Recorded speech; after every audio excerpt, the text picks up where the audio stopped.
मैं लॉ भी किया हूँ, MBA लखनऊ यूनिवर्सिटी से MBA भी मैं हूँ।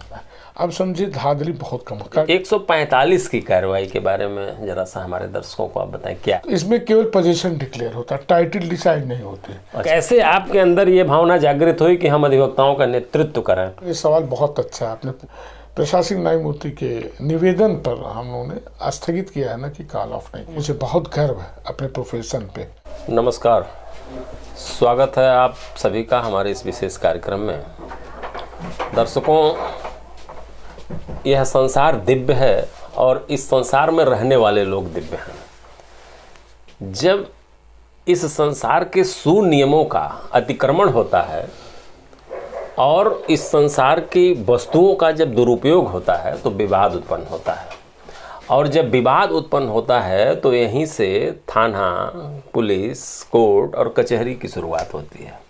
तो पीड़ित व्यक्ति अपनी फरियाद लेकर के जब जाता है तो वहाँ उसका सामना सबसे पहले अधिवक्ता से होता है। ये अधिवक्ताओं का जीवन बड़ा ही संघर्षमय जीवन माना जाता है, और संघर्ष करते करते अधिवक्ता जब एक मुकाम हासिल कर लेता है तो उस समय जो पीछे अतीत के जो संघर्ष हैं उसको जानना बहुत ज़रूरी हो जाता है। क्योंकि आने वाली जो पीढ़ी है जब देखती है चकाचौंध तो उसे ये लगता है कि कोई भी चीज़ बहुत आसानी से मिल जाती है, लेकिन उन्हें ये नहीं पता होता है कि आज की सफलता के पीछे एक बहुत ही मुश्किल अतीत छिपा होता है।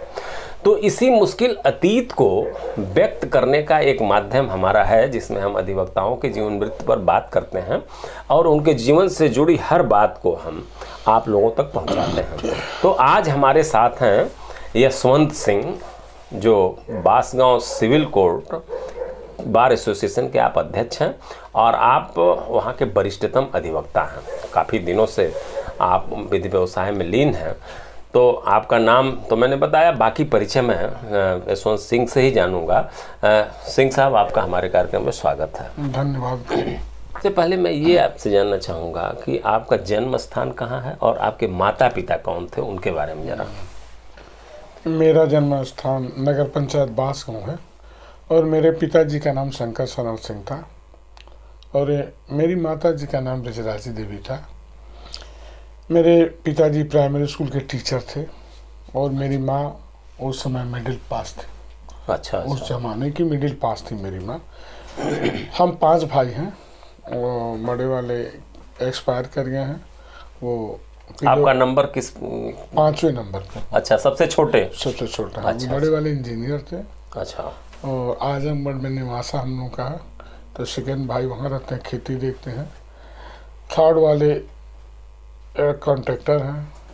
फोर्थ वाले वो रोडवेज में थे। मैं सबसे छोटा 5वें नंबर। अच्छा। मेरी 2 बहन हैं, दोनों की शादी बस्ती में हुई है। अच्छा। एक अधिवक्ता ही है। अच्छा। दृश्यन पाल उनका नाम है। मेरी बहन का पुष्पा नाम है, मुझसे छोटी है। मेरी बहन का नाम मूसा पाल है और उसकी शादी अनिल पाल से हुई है। वो भी लोग व्यवसाय है। अच्छा अच्छा अच्छा। काफी मतलब बस्ती जिले में दोनों लोगों की शादी? दोनों बस्ती में ही है। आपकी प्रारंभिक शिक्षा कहाँ से शुरू हुई थी? मेरी प्रारंभिक शिक्षा बांसगांव पंडित जवाहरलाल नेहरू इंटर कॉलेज। मैंने 9th 10th पास किया। 6th 7th 8th मैंने नॉर्मल स्कूल बांसगांव में था, अब नहीं है, और वहाँ से मैंने पास किया। और 1 से 5 से मैंने प्राइमरी स्कूल बांसगांव से ही पास किया। और इंटर की पढ़ाई आपने? मैं इंटर की पढ़ाई 11th, चूँकि मैं कॉमर्स से था, कॉमर्स से यहाँ था नहीं, तो मैं बस्ती खैर इंटर कॉलेज में मैंने 11th 12th पढ़ाई कॉमर्स में। अच्छा, कॉमर्स से आपने किया था। अच्छा, उसके बाद स्नातक आप जो है कहाँ से किया? स्नातक मैंने गोरखपुर यूनिवर्सिटी से किया। अच्छा। उसके बाद विधि स्नातक? विधि स्नातक मैंने सिविल लॉ कॉलेज आजमगढ़ से किया। अच्छा, आजमगढ़ से आपने किया। तो आप की इच्छा, या जैसे होता था पहले, एक व्यवस्था थी कि पिताजी ये मान लेते थे कि हम अपने बच्चे को एडवोकेट बनाएंगे, हम अपने बच्चे को इंजीनियर बनाएंगे। जैसे मान लीजिए आप 5 भाई थे, 5 भाई हैं मान लीजिए आप, तो पहले के समय में पिताजी लोग कहते थे कि एक लड़का मेरा डॉक्टर बनेगा, एक लड़का इंजीनियर बनेगा। तो क्या इस तरह की धारणा पहले से पिताजी बना कर? पिताजी के अंदर कोई वो कहते थे तुम लोग एजुकेटेड हो जाओ, अपना रास्ता खुद चुन लो, कहाँ जाना है तुमको। लेकिन मेरे बड़े भाई जो इंजीनियर थे डेथ कर गए, वो सबसे बड़े थे, हम सबसे छोटे थे। तो इसलिए वो बच्चों की तरह हम लोगों को मानते थे। मैं लॉ भी किया हूँ, MBA लखनऊ यूनिवर्सिटी से MBA भी मैं हूँ। मेरी रुचि थी कि मैं नौकरी करूँ। मेरी नौकरी लग भी गई थी, ज्वाइनिंग लेटर आया था, लेकिन मेरे बड़े भाई इमोशनल हो गए और उन्होंने कहा नहीं, एक बात मेरी मान लो, तुम मेरे बेटे की तरह हो और तुम वकालत करो, वो भी बांसगांव हेडक्वार्टर पर करो। कि तुम्हारा नाम हो। मैं पैसा मेरे पास बहुत है, मैं इंजीनियर हूँ, मैं चाहता हूँ तुम समाज में रहो और वकालत करके समाज की सेवा करो। मेरी ये इच्छा है, दृढ़ इच्छा है। हम समझे तुम कदर करोगे। तो मैंने उनके कदर करते हुए, यानी भाई की इच्छा थी कि आप वकालत कर, और उनकी दृढ़ और प्रबल इच्छा थी मैं वकालत करूँ। तो मतलब एक पिता की तरह आपके पिता की तरह मेरे सबसे बड़े थे। पिता की तरह बहुत ध्यान भी देते थे पढ़ाई लिखाई। बिल्कुल बिल्कुल। मेरे पिता देते थे, लेकिन पिता से ज्यादा वही ध्यान हम लोग का ध्यान देते थे। नहीं है ही है, बड़ा भाई पिता के समान होता। अच्छा, तो आप किस सन में आप प्रैक्टिस शुरू किए? मैं प्रैक्टिस 86 में किया हूँ। अच्छा, 86 में आपका वो वकालत कंप्लीट हुआ होगा? कंप्लीट हो गया। उसी समय से आप जो है 86 से। आपकी शादी कब हुई? मेरी शादी 19 मई 87 को हुई। अच्छा, 87 में। कहाँ पे हुई आपकी शादी? मेरी शादी लाल रोड कुंडौली गाँव है वहीं। अच्छा, देवरिया जनपद में। मेरे 2 बच्चे हैं। अच्छा। बड़ा वाला एरिक्शन में इंजीनियर है। अच्छा, अच्छे लेवल पे है। अच्छा। छोटा वाला लॉ ग्रेजुएट है, एफआई यूनिवर्सिटी देहरादून से लॉ ग्रेजुएट है। अच्छा। वो मेरे साथ ही अभी प्रैक्टिस शुरू किया है। अच्छा। आपके सानिध्य में ही जो सानिध्य मेरे प्रैक्टिस कर रहा है। कोर्ट 1885 से है बांसगांव में, लेकिन बिल्डिंग बनी 1905 में, नहीं है 1885 से।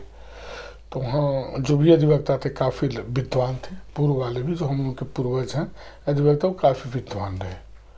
और मतलब कुल मिलाकर के तहसील की वकालत जो है जी, अगर कोई विधि स्नातक तहसील से अगर अपना कैरियर शुरू करना चाहता है तो उसके लिए वो श्रेयस्कर है। श्रेयस्कर। तो तहसील स्तर पर हमें लगता है कि सारी वकालत लोग करते हैं, या आप किसी विशेष क्षेत्र में? नहीं, वो विशेष लोग ही कर पाते हैं। या तो तहसील के कुछ तहसील में ही करते हैं, लेकिन मेरे अंदर कुछ भगवान की कृपा भी रही, मेरी इच्छा शक्ति भी प्रबल रही। मुझे सीखने का शौक शुरू था। मैं शुरू में तो फौजदारी के मेरे सीनियर श्री रमेश चंद्र श्रीवास्तव थे। अच्छा। उन्होंने मुझे फौजदारी सिखाया और मुझे लगा नहीं कि मुझे सिविल में जाना चाहिए। तो सिविल में जाने के लिए, चूँकि स्कोप बांसगांव में है सिविल में, और वास्तव में प्रैक्टिस सिविल में ही है। अच्छा। तो मैं सोचा जब रेवेन्यू राजस्व न्यायालय में जाऊँगा और सारे जो सरकारी अभिलेख है उनकी जानकारी कर लेंगे तो मेरे सिविल में प्रैक्टिस करना आसान हो जाएगा। बिल्कुल। इसलिए मैं स्वतः, और जो मेरे क्लाइंट्स आते गए, मैंने मेहनत करके मैंने तहसील प्रैक्टिस किया, रेवेन्यू वहाँ प्रैक्टिस है, उसके बाद मैंने सिविल में किया। मैं फौजदारी में 3-4 साल सीखा। तो चूँकि मेरे यहाँ समन ट्रायल वारंट ट्रायल केस है, तो हमको लगा कि अब इससे काम मेरा चल जाएगा। तो फिर मैंने तहसील की तरफ रुख किया और क्रिमिनल साथ में देखते थे। तहसील का पूरा ज्ञान 1 साल 2 साल में मुझे हो गया। मैं सिविल की तरह मुड़ा और मैं सिविल में, मतलब आप फौजदारी, सिविल और राजस्व तीनों देखते हैं। तीनों आप करते हैं? मेरे पास असिस्टेंट भी हैं जो हर जगह रहते हैं, मेरे सहयोगी। जहाँ ज़रूरत पड़ती है मुझे राजस्व न्यायालय में बुला लेते हैं, फौजदारी में बुला लेते हैं। सिविल में तो मैनली मैं करता हूँ। अब ज़्यादा काम तो सिविल में ही करता हूँ, लेकिन जब ज़रूरत मेरी जहाँ भी पड़ती है मेरे जूनियर बुलाते हैं, मैं जाता हूँ। अच्छा, जैसे जो फौजदारी की बात है, तो आप तहसील लेवल पर फौजदारी का जो प्रैक्टिशनर है तो उसका दायरा तो सीमित है जी। मतलब यहाँ इस स्तर पर आकर के आपको एक लंबा स्कोप हमें लगता है कि सिविल में है। यहाँ निश्चित रूप से जो बांसगांव है, जो क्षेत्राधिकारी मिले हुए हैं, बस 3 थाने हैं, थाना उरुआ, बेलघाट, बांसगांव। तो क्रिमिनल केसेस चूँकि समन ट्रायल वारंट ट्रायल केसेस हैं तो उसमें बहुत स्कोप नहीं है। बांसगांव में अगर आपको प्रैक्टिस करनी है और वकील बनना है तो आपको सिविल साइड वहाँ बहुत है। हमें लगता है कि किसी भी आउटलाइन कोर्ट में कोई भी जिला हो, वहाँ जो है फौजदारी का वो स्कोप नहीं है। स्कोप नहीं जो सिविल में, जो कहीं भी आउटलाइन कोर्ट में, तो सिविल में प्रैक्टिस करनी चाहिए। क्योंकि सिविल में मेहनत बहुत करनी है। कितने एक्ट लागू होते हैं, प्रोसीजर CPC क्या है, और उसमें टाइम लगता है, मेहनत करना पड़ता है। तहसील स्तर पर जब वकालत कोई शुरू करता है तो वहाँ पर किन किन चीज़ों की जानकारी उसे हो जाती है? जो एक वकील अगर उसकी जानकारी कर लेता है तो अच्छा प्रैक्टिशनर हो जाएगा, और एक बादकारी अगर जान लेता है तो उसे ये पता चल जाएगा कि हमारे कौन कौन से अधिकार हैं और तहसील स्तर पर हमें किस किस दस्तावेज की जानकारी होनी चाहिए। तहसील स्तर पे पहले तो आपके प्रॉपर्टी संबंधित खतियौनी है, खसरा। अच्छा।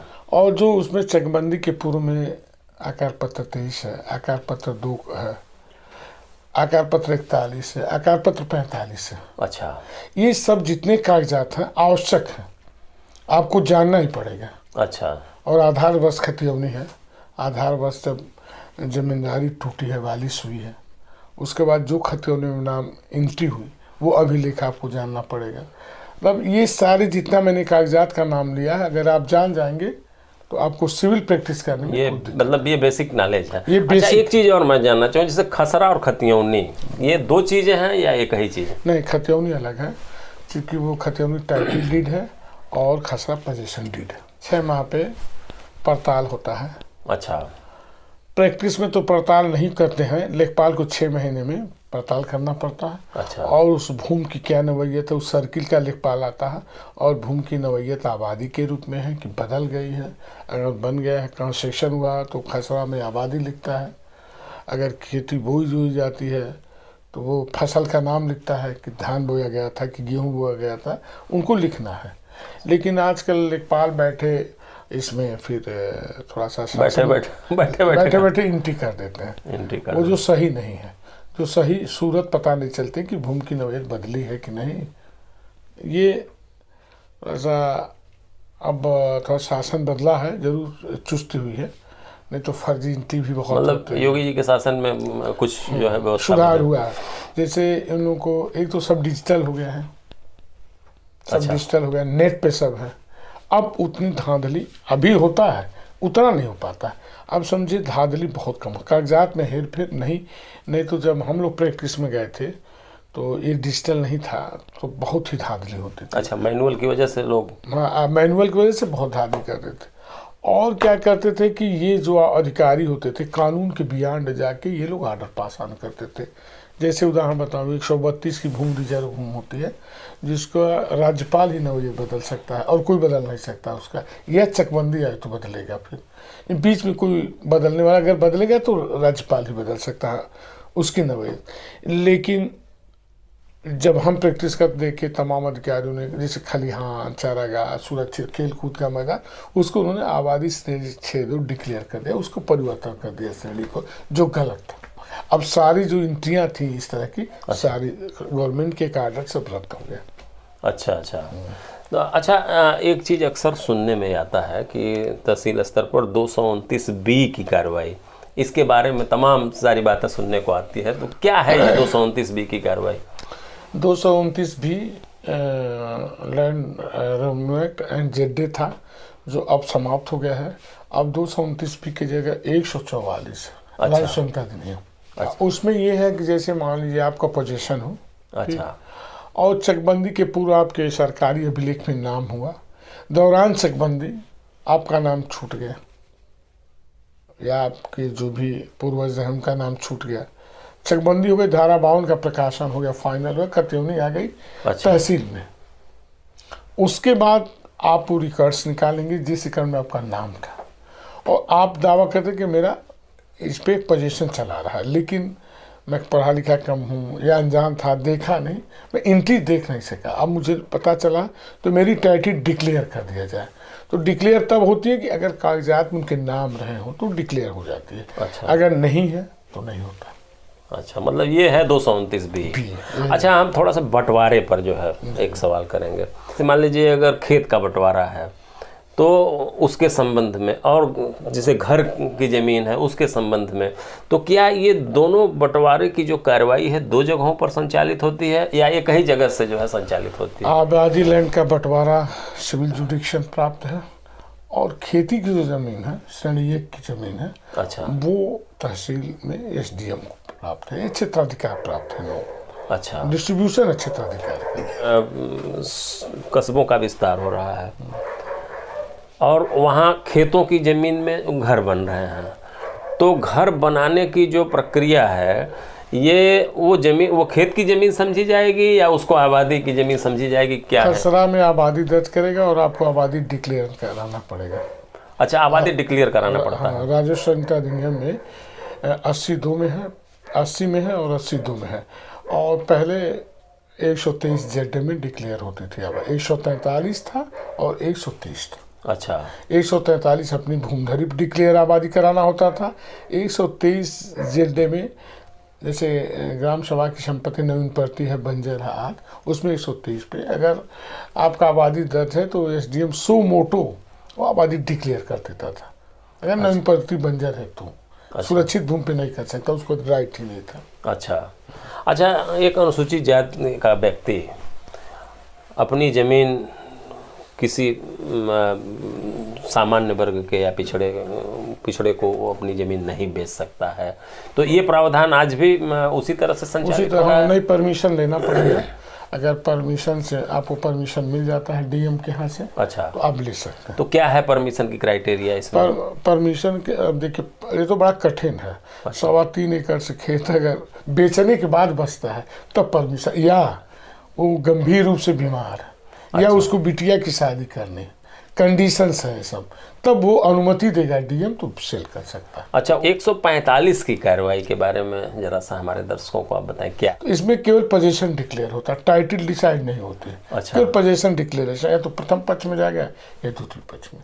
अच्छा, जो मेरिट पे निर्णय होता है वो पोजीशन डिक्लेयर होता है। अच्छा, मतलब पोजीशन इसमें निर्धारित किया जाता है कि इनका पोजीशन है कि उनका। अच्छा, ये बैनामा मनसूखी क्या है? देखिए, कैंसलेशन ऑफ सेल डीड जो है फॉल्स होता है, फोज होता है, फॉल्स पर्सोनेशन होता है। जब कैंसिलेशन सूट आप दाखिल करते हैं तो आपके नॉलेज से 3 साल तक है। आपको जब से नॉलेज हुआ तो उसका लिमिटेशन 3 साल के अंदर आपको सूट दाखिल करना नॉलेज से। अच्छा, जब आपको नॉलेज हुआ तो कैंसिलेशन आपको साबित करना पड़ता है कि ये फर्जी है, बैनामा फॉल्स पर्सोनेशन से है या फर्जी है। उसके आधार पे सेल डीड जो किया गया है शून्य है। 76 तक जो है 1976 तक ये अनरजिस्टर्ड बैनामे होते थे जो विधिमान्य थे।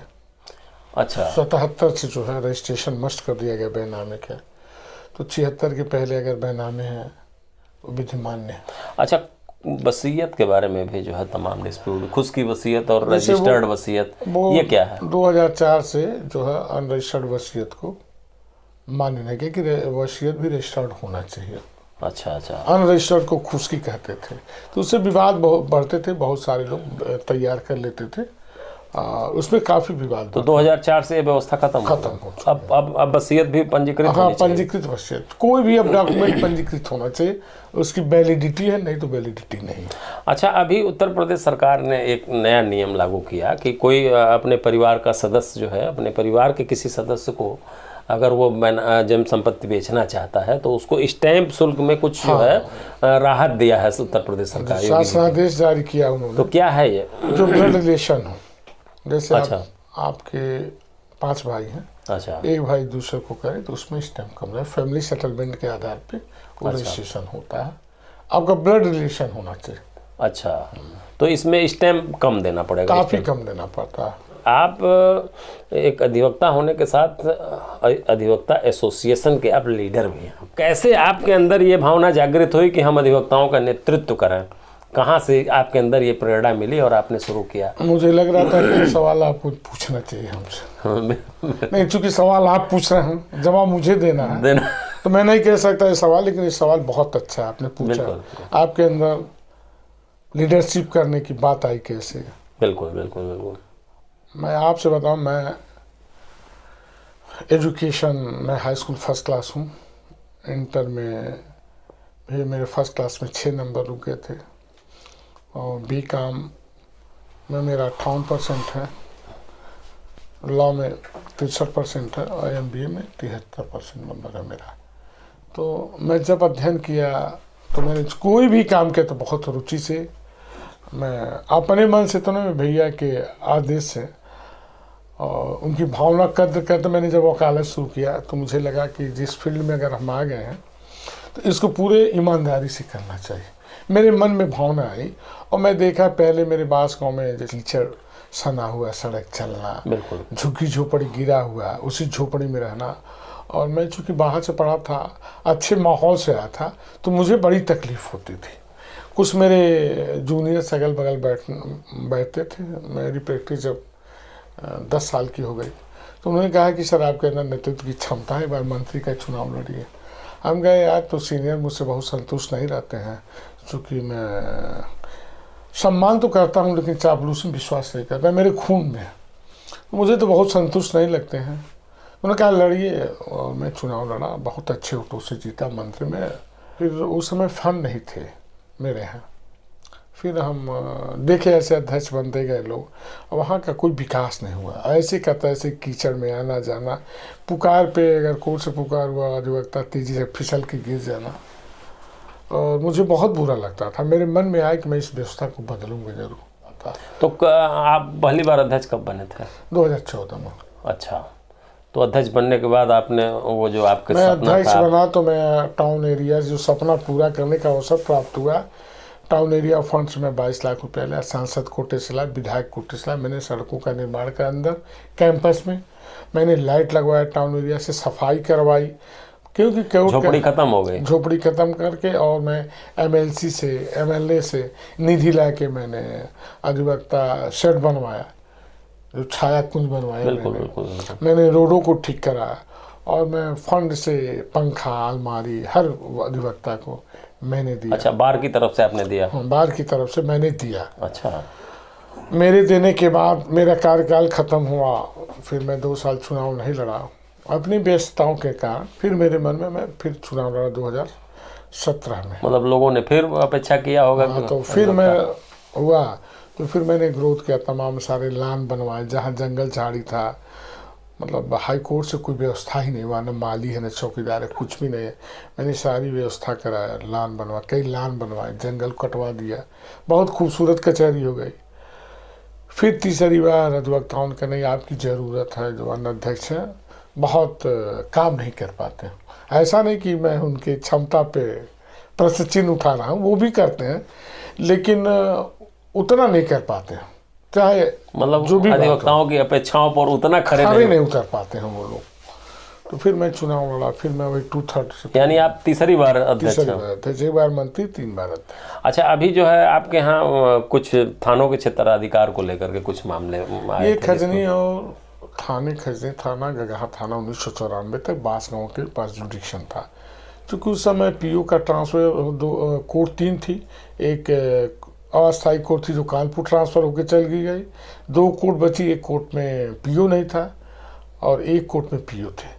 तो कार्यरीता के नाते दोनों थाने गोरखपुर चले गए, जबकि गगहा और खजनी थाने बास गाँव से काफ़ी, हेडक्वार्टर से काफ़ी नज़दीक है, सस्ता सुलभ न्याय बास गाँव से मिलता है। और मैंने कई बार प्रतिवेदन दिया तो माननीय उच्च न्यायालय में सुनवाई नहीं हुई। तो फिर अंतिम में जाके हम लोगों ने स्ट्राइक किया, जो अनवरत 87 दिनों तक चला। माननीय प्रशासनिक न्यायमूर्ति ने वादा किया, जिसमें कमेटी बनी हुई है, गठित है पूरे प्रदेश के लिए, जितनी ये सब इस तरह की समस्याओं के लिए कमेटी गठित हुई है, जो 2 मीटिंग हो चुका है, 1 मीटिंग और होना है, उसके बाद डिसीजन आ जाएगा पूरे प्रदेश का। तो हम उम्मीद करते हैं, चूँकि माननीय हाई कोर्ट के पास पेंडिंग है और एक समिति बनी हुई, और रिपोर्ट भी पॉजिटिव है हम लोग का, चूँकि नज़दीक है, कोई भी रहेगा तो रिपोर्ट पॉजिटिव देना है उसको। तो हमको उम्मीद है दोनों थाने बास को संबद्ध कर दिए जाएंगे उनके क्षेत्राधिकारी। इस उम्मीद पे हम लोगों ने प्रशासनिक न्यायमूर्ति के निवेदन पर हम लोगों ने स्थगित किया है ना, कि कॉल ऑफ नहीं किया। अगर जरूरत पड़ी, न्याय नहीं मिला तो पुनः स्ट्राइक शुरू होगी, आंदोलन फिर शुरू होगा। अच्छा, ये बताएं कि जैसे अधिवक्ता हितों के लिए एक संविध संस्था बार काउंसिल है, तो बार काउंसिल के अधिवक्ता हितों की सुरक्षा में पूरी तरह कारगर है या असमर्थ है, क्या कहेंगे? मुझे नहीं लगता है, मैं पूरी तरह से फेल नहीं कह सकता हूँ, लेकिन जो उनके कर्तव्य उनका निर्वहन नहीं करते, चाहे व्यक्ति का दोष हो, मैं किसी संस्था का दोष नहीं मानता। बिल्कुल बिल्कुल बिल्कुल। संस्था तो हर सही होता है, सही उद्देश्य के लिए बनाई जाती है, उसमें काम करने वाले तो मेरे अधिवक्ता भाई बार काउंसिल में जाते हैं। बिल्कुल बिल्कुल। और जिस तरह का उनका स्वभाव है या काम करने का ढंग उसी तरह से करते हैं। जबकि हमेशा अच्छे अधिवक्ताओं को चुन के जाना चाहिए, जात पे नहीं चुनना चाहिए, बिरादरी पे, धर्म पे नहीं चुनना चाहिए। अगर काबिल, योग्य और आपकी सेवा लायक अधिवक्ता तो उसे भी बार काउंसिल का मेंबर आपको चुनना चाहिए। उत्तर प्रदेश में अधिवक्ता अधिनियम जब पूरे देश में लागू हुआ 1961 में, 1960 में अधिवक्ता अधिनियम बन के तैयार हुआ था। उस समय संभवतः उत्तर प्रदेश में 25 जिले या 30 जिले रहे होंगे, तो उस समय उत्तर बार काउंसिल के सदस्यों की संख्या 25 निर्धारित की गई। आज जो है 75 जिले हो गए हैं। तो ऐसे में 25 सदस्य मिलकर के और 75 जिलों का नेतृत्व करें, इसको कहाँ तक आप उचित मानते हैं? अनुचित है, हो ही नहीं सकता। उनको बाइलाज में संशोधन करना चाहिए। जो बार काउंसिल का बाइलाज बना उसमें संशोधन करना चाहिए। हर जिले के अधिवक्ताओं को अपनी आवाज़ सेंट्रल बार काउंसिल तक उठानी पड़ेगी। या बार काउंसिल के लोग सरकार तक पहुंचाएंगे। बिल्कुल। अगर वो ऐसा नहीं करते तो हम सभी अधिवक्ता पहुंचा सकते हैं सरकार तक। इस पे पहल करना पड़ेगा, जरूरत भी है इसकी। बिल्कुल। चलते चलते एक और सवाल आपसे पूछेंगे कि एक नया अधिवक्ता सीधे अगर वो विधि व्यवसाय करने के लिए तहसील में आना चाहता है, कितना बेहतर उसका भविष्य है, क्या कहेंगे? उसका भविष्य बहुत बेहतर है, उज्जवल है। अगर आगे भी बढ़ना चाहता है तो कुछ दिन बेसिक नॉलेज उनको लेना पड़ेगा। साल, 2 साल, 3 साल, मैं तो 2 साल नहीं कहता 3 साल, उनको अच्छी जानकारी हो जाएगी, फिर हाई कोर्ट या सुप्रीम कोर्ट या कहीं भी जा सकते हैं।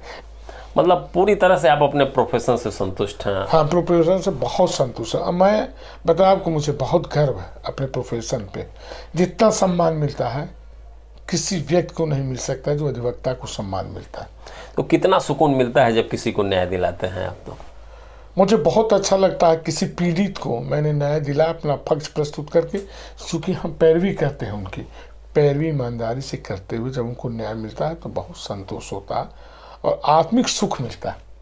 और ईमानदारी से पैरवी करना ही सफलता है भाई। केस जीतना और हारना ये तो सफलता है नहीं। आपने कितनी ईमानदारी, बस मैंने आपने ईमानदारी से पैरवी किया, ये महत्वपूर्ण होता है। यही महत्वपूर्ण है, और एक अधिवक्ता के लिए महत्वपूर्ण है कि वो अपना काम ईमानदारी से करे। ईमानदारी से अगर ईमानदारी से करता तो मैं कहता हूँ कि वो सफल होगा।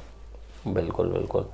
दर्शकों, आपने देखा कि यशवंत जी ने अपने जीवन वृत्त पर और अपने संघर्षों के बारे में और अधिवक्ता लीडरशिप, अधिवक्ताओं का नेतृत्व आपने कैसे किया, इसके बारे में भी बहुत बेहतर तरीके से बताया।